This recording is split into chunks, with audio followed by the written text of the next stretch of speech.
Can you tell us anything about this amazing giant cactus? So this is this wonderful giant cardon cactus, which is native to the area around Oaxaca, and that's where Velasco paints this in 1887. These cacti are native to Mexico and are some of the largest cacti that are known in the world.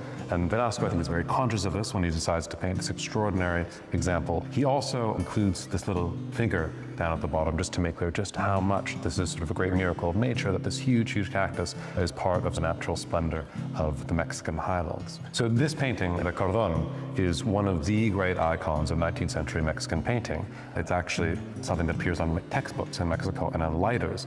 Dexter, my co-curator of the exhibition, when we first started to work together on the show, just to make clear how much an icon this painting was in Mexico, brought me a little lighter with him to suggest that this is sort of the sunflowers of Mexico. This is Velasco's greatest artistic accomplishment. This is one of the works that is always considered one of his great masterpieces. It's the view of the Valley of Mexico from the hill of Santa Isabel, painted in 1877. And it's particularly interesting in the context of Gardner's world because at the very center of this picture is a story that's based all around a plant. And that's the nopal, prickly pear cactus here, which has something to do with this eagle over here. If you think of the flag of Mexico, you know that at the center there is an eagle on top of a prickly pear cactus. And the reason for that is historical. It has to do with the pre-Hispanic past of Mexico. And that's why Velasco has included it in this, his greatest picture, which is really a story of the history of his country.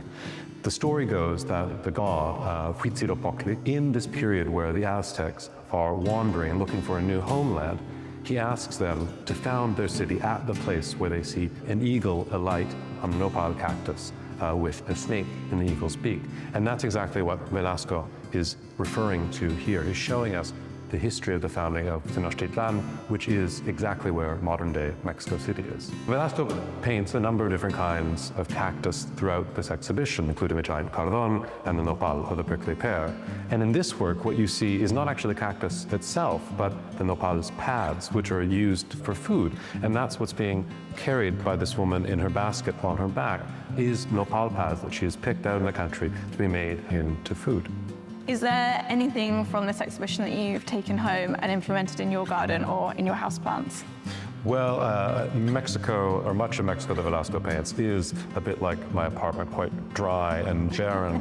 And so my very kind flatmates, on the occasion of the opening of this exhibition, gave me a cactus, which is sort of the level plant that I can easily take care of, but also one that is very inspirational to Velasco. Well, you know, it's barely been watered and still going strong. So.